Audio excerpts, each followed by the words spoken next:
this could possibly be Nigeria's year. Last time at the Africa Cup of Nations, they were finalists, remember. They were very much known for their defensive style, but now we're seeing them known as well for their attacking style. So that was the difference, I think, on the last Africa Cup of Nations. So I think that could really help to take them all through. They're scoring lots of goals. So, you know, they're one definitely to watch out for. Really solid performance from Nigeria. Let's have a look at the bracket. This is the right-hand side. So in the quarterfinals, we've got it set Morocco against Cameroon, and then Nigeria will face the winner of Algeria or DR Congo, who play on Tuesday, 11 a.m. This is the other side of the draw. We've got Senegal, Mali, that's already set, and then Egypt face Ivory Coast or Burkina Faso. For more, let's cross live to Morocco, chat to Mimi Fawaz, who watched those games for us. Mimi, was this a statement win for Nigeria? It really was a really solid performance in both halves. Adam, I think I should let Victor Osimhen know that Michael's called him Big Vic. I think he would really love that title for sure. But yes, it definitely was a statement performance from Nigeria. I think Eric Sekushel now has really found the pattern of style that he wants to play with the Super Eagles. It took him a bit of time to try and figure out what kind of style of play that he wants for the Eagles. One thing is for sure, he's definitely got them attacking a lot more. He's very much an attacking-minded coach. And we're seeing that at the moment. We're seeing Osimhen and we're seeing as well Ademola, Lookman complementing each other. And really, they ran with the game today against Mozambique, and they just dominated them throughout from the start to finish of the game.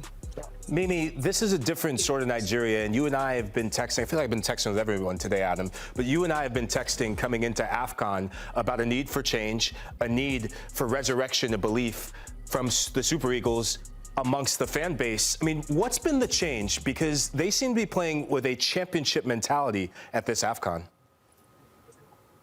Michael, for sure. You know, as I said before the competition, when there's not like the spotlight on Nigeria seeing as one of the favorites, they can really just go under the radar and get those performances, less pressure, I feel, on their shoulders. And that's exactly what we're seeing in this competition. We're seeing them very much relaxed, very much getting that pattern of play, that style that Eric Sekushel wants to see from them. And when I speak to a lot of Moroccans who are walking around the city, even the taxi drivers, they're all saying what a fantastic team that Eric Sekushel has in the Nigeria Super Eagles. One of the coaches said, one of the taxi drivers, that I was with said, Nigeria playing, you know, like with their mind, they're very clever in terms of playing. They're not playing necessarily that physical football, as he says, that grinta specifically, he said, that you normally see in African football, but it's working for them. And the attacking is really working for the Super Eagles. And those taxi drivers in Morocco, Mimi, they've always got something to say about the football. You mentioned Lookman and Osimhen, you know, partnering beautifully in this game, both getting on the score sheet, both assisting as well. If they keep playing like this partnership, can it lead them all the way, winning AFCON?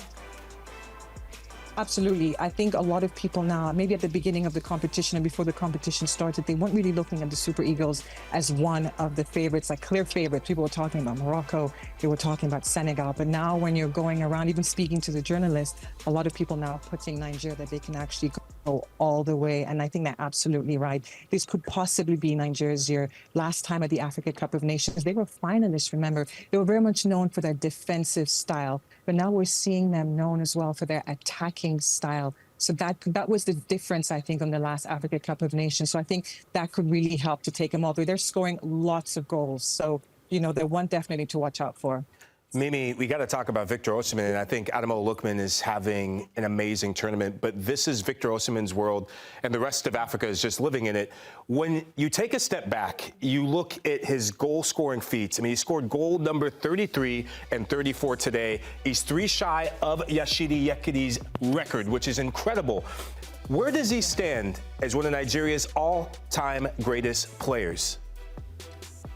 Michael, definitely, he's a huge star in Nigeria. I think it's a huge star in global football. Like I've said before, for me, he's one of the best strikers in the world right now.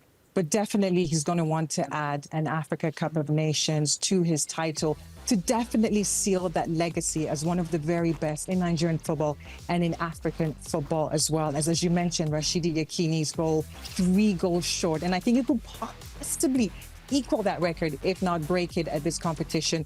Doing that and as well winning the Africa Cup of Nations will definitely seal him as one of the greats in Nigerian football and in African football as well. Mimi, let's kick it over to Egypt. They lived, I think, dangerously is probably the best way to describe it, against Benin today. But what's the storyline coming out of this performance and the result? Is it that Egypt were a bit lucky to get through, or that they dug deep and showed mental fortitude to eventually get the victory? Whenever Egypt are playing, there's definitely eyes on them because of Mohamed Salah. We saw that Benin did not make it easy for them at all in the game. They didn't really create very many chances, I think, Benin. And Egypt took a while before they got going. And I would say Mohamed Salah as well. He was on the sidelines of the game, if I can put it that way, until the very last minute, 124th minute, when he got that winner for Egypt. But there's always going to be eyes on Egypt. There's always going to be talk about Egypt because of Mohamed Salah and the fact that Egypt is still trying to seek that 8th Africa Cup of Nations. As you said, the last time they won it was in 2010. So they could possibly be one of the finalists this time around as well. Mimi, as we talk about Mohamed Salah, I mean, it's been such a difficult season for him. One of his best friends passes away, a difficult season at Liverpool.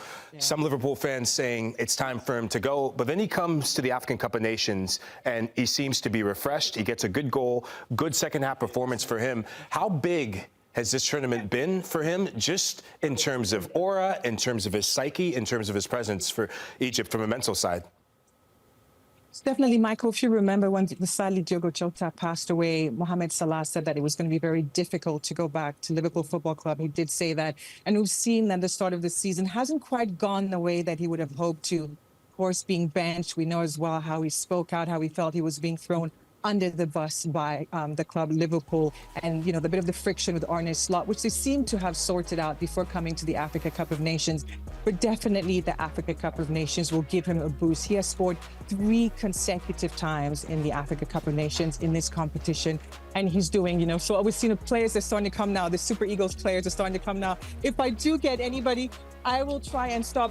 This is the Nigerian Football Federation president who's just passing over there. Doesn't want any interviews at the moment, but we'll try and get something with him later on. So as I said, with Egypt, with Mohamed Salah, I think this is a really good competition for him. He's doing really well scoring, and as well as providing that leadership quality that Egypt need in this competition. So it's definitely going to give him a boost, considering what happened with Liverpool before coming into the competition. Well said, Mimi. And just for the numbers geeks, I know we're Scoreline, we love good numbers. Mohamed Salah is 3 goals away from the all-time goal-scoring record for the Pharaohs. That record holder is his current manager, Osimhen. So would love to see him do it at AFCON.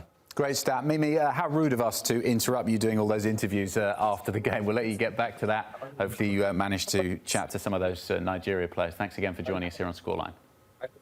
Always lovely speaking to you guys. Well, we'll speak to Mimi very soon.